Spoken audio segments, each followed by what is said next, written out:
Obsessive Compulsive Disorder is a mental illness estimated to affect 1 in 83 people in the UK.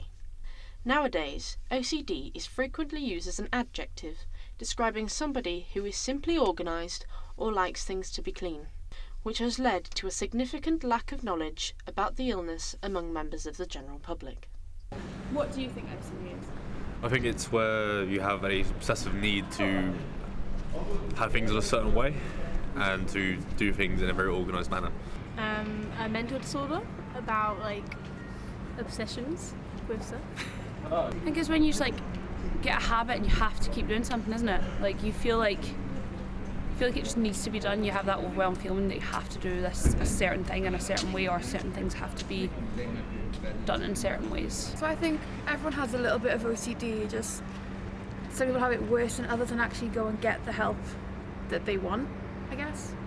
I think it's when you are obsessed with small details, such as looking at a bookshelf, for an example, and making sure all the books are on the same sort of colours, the same length, washing your hands 500 times, making sure they are clean and immaculate. The real effects of OCD are far harsher than the current stigma suggests. OCD is a constant battle with my own brain. A voice in your head telling you you're responsible for all your friends and family. OCD is spending all your time battling irrationality. It eats up time and energy. OCD is loss of control. It's a constant bombardment of fear-based thoughts. OCD is a series of worst-case scenarios. OCD is a constant daily struggle. Controlling. Restrictive. Exhausting. Repetitive. Humiliating.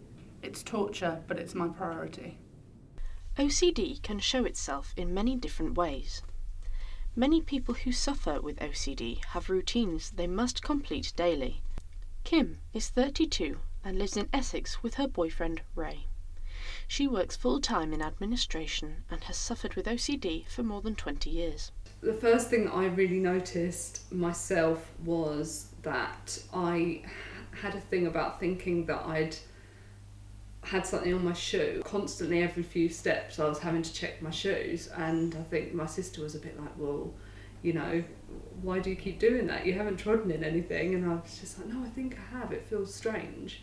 And then it got to a point where I couldn't touch anything, and I thought that things had touched my hair, touched my clothes. I was constantly washing myself, constantly washing my hair. And that's when my mum had said, look, I think you need to go and get help now professionally. And at that point, at 19, I was diagnosed with OCD. For people like Kim, day-to-day life can be exhausting. So when I first was diagnosed with OCD, I was put forward for cognitive behavioural therapy.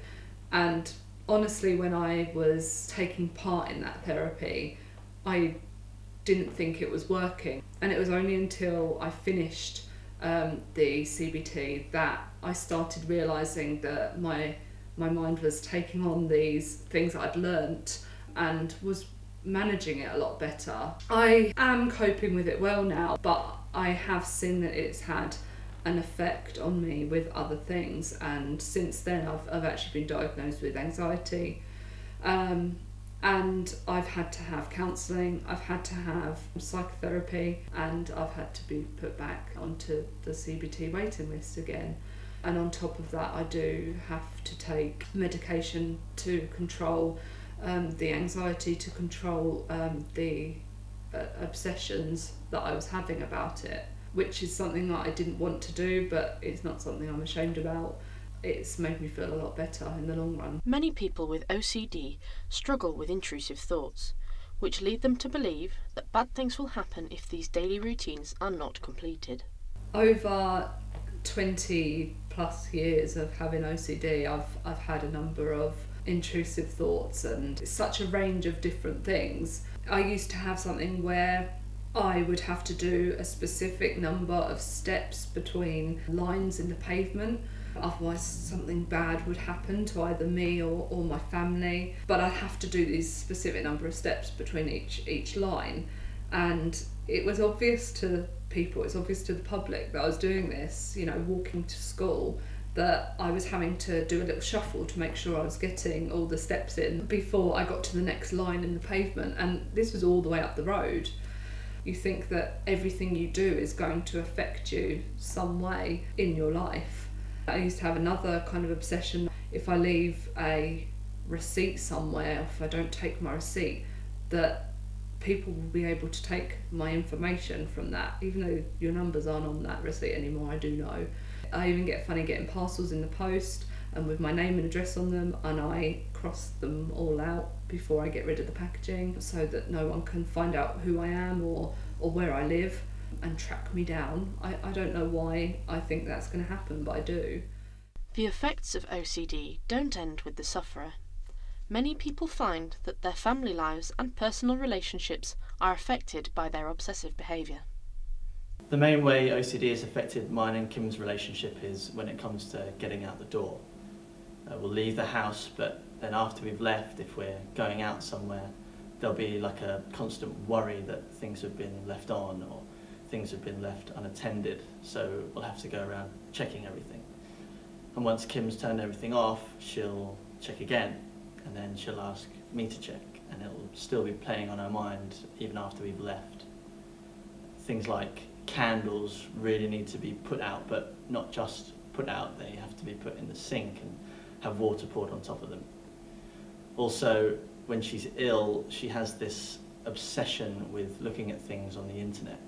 So, if she's got the common cold, she'll go and read hundreds of websites and she'll give herself the illusion that she's got something else or something 10 times worse, and she'll fixate on it. Sometimes we'll have to go to the medical centre late at night just for peace of mind. These are the things that have the biggest impact because she worries. So I guess this is one of the main things that really gets to me about Kim's OCD. There are currently many treatments available to help ease the symptoms of OCD. The most popular treatment by far for OCD is cognitive behavioural therapy, or CBT for short.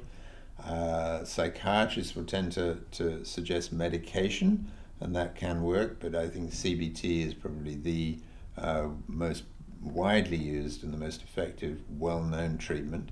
Now, I happen to use another treatment called acceptance action therapy, or AAT for short, which I developed, and it's an enhanced form of CBT. When the client stops doing their OCD behavior, they've got two immediate problems. First of all, there's a compulsion that they have to overcome that's driving their OCD behavior, and secondly, when they stop the OCD behavior, they're going to be experiencing pretty significant anxiety as a result of that.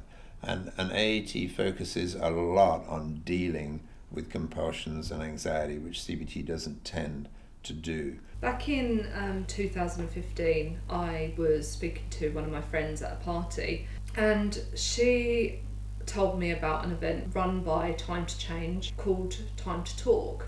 And the point of Time to Talk is to try and take 5 minutes out of your day to talk about mental health, to spread awareness, and to get people talking about it around you as well. Every year since then, I've taken part in this Time to Change. I've run the event, and last year I also set up my own Instagram account where I try and spread a little positivity around mental health, and I use that as a daily account where I post something that's happened to me in that day, anything that I think of, lyrics from songs, something that can have some kind of positive effect on someone, to make them realise that if they are suffering, if they are dealing with this on a day-to-day basis, that it can get better, and it will get better. It's good to talk, it's good to ask somebody how they are and see if we can kind of end this stigma around it and to just spread awareness. OCD is not just about washing your hands, it's not just about having things in straight lines, which so many people do, and so many people say, I'm so OCD because I want that there all the time. And I think that's not OCD. That's not what I am dealing with on a daily basis. It's horrific, and it takes up so much of your time, it takes up so much of your life, and it can be devastating, and it can affect you for a long time.